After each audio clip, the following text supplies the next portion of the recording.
senang dalam melihat masyarakat Muslim ini dengan pendekatan komparatif ya. Dan kalau kita lihat dalam konteks perbandingan antara Islam Indonesia dengan Islam tempat-tempat lain, maka Islam Indonesia ini secara umum bisa kita katakan adalah Islam yang sangat toleran, Islam yang damai, Islam yang menekankan pada kerukunan ya di antara berbagai warga yang berbeda. Memang ada konflik di sana sini ya, seperti ada kekerasan terhadap warga Ahmadiyah, terhadap warga Syiah. Tapi itu boleh dikatakan memang kita harus mewaspadai bahwa konflik-konflik seperti itu harus kita cermati, harus kita cegah gitu. Tapi adanya konflik-konflik seperti itu tidak mengubah bahwa Islam Indonesia adalah Islam yang toleran, Islam yang pernah disebut oleh majalah Newsweek beberapa tahun yang lalu sebagai Islam with a smiling face, Islam dengan wajah yang penuh senyuman gitu. Nah, adanya Indonesian Islam, Islam with smiling face, Islam dengan wajah senyuman, itu agak susah mencarinya di tempat-tempat lain. Saya berkeliling ke berbagai tempat di Timur Tengah.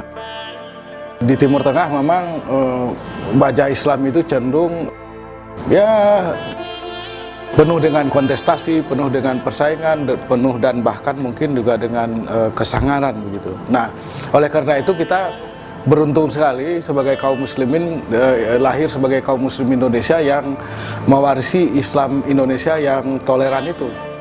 Nah, kenapa? Apa sih semuanya akar-akar Islam yang toleran itu di Indonesia? Ini terkait dengan proses penyebaran dan islamisasi Islam Indonesia yang mulai berlangsung sejak akhir abad 12 dan terus berlanjut pada abad selanjutnya. Dalam penelitian saya sendiri, kajian saya selama bertahun-tahun, Islam yang toleran, Islam Indonesia yang toleran itu berkaitan erat dengan kenyataan bahwa Islam Indonesia itu dibawa terutama oleh para guru sufi pengembara. Kalau kita lihat sumber-sumber sejarah historiografi lokal, itu jelas sekali menunjukkan bahwa Islam Indonesia itu dibawa para guru pengembara.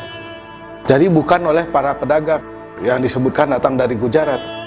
Karena apa? Karena teori ini tidak didukung oleh bukti-bukti yang memadai dan kuat. Sebaliknya, teori yang saya sebut dengan Sufi teori jelas sekali menunjukkan bahwa para guru Sufi pengembara inilah yang membawa Islam dari satu tempat ke tempat yang lain, memperkenalkan Islam, mengajak penguasa lokal mengucapkan 2 kalimat syahadat dan seterusnya. Nah, Islam yang diperkenalkan oleh para guru Sufi pengembara ini, yang contoh tipikalnya itu yang paling terkenal adalah Wali Songo. Wali Songo yang menyebarkan Islam di Pulau Jawa.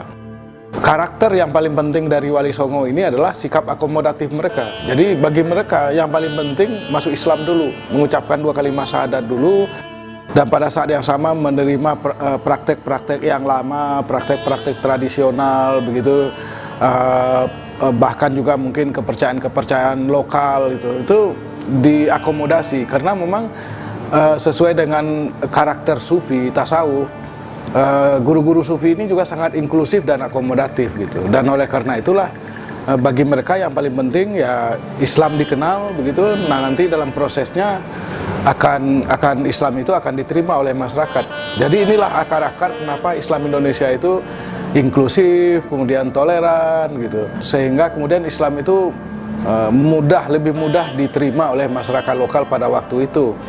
Dan inilah saya kira ciri khas karakter Islam Nusantara, Islam Indonesia yang memang toleran. Ya, sekali lagi harus kita lihat dalam skala perbandingan dengan di negeri-negeri yang lain, di mana Islam itu sering tampil sangar ya, seperti yang kita lihat di Timur Tengah gitu, kurang toleran gitu. Nah, oleh karena itulah saya kira ini warisan Islam yang toleran ini harus kita pelihara, harus kita jaga, harus kita perkuat gitu. Sehingga dengan demikian Islam Indonesia ini tetap tampil sebagai Islam with smiling face, Islam dengan senyuman.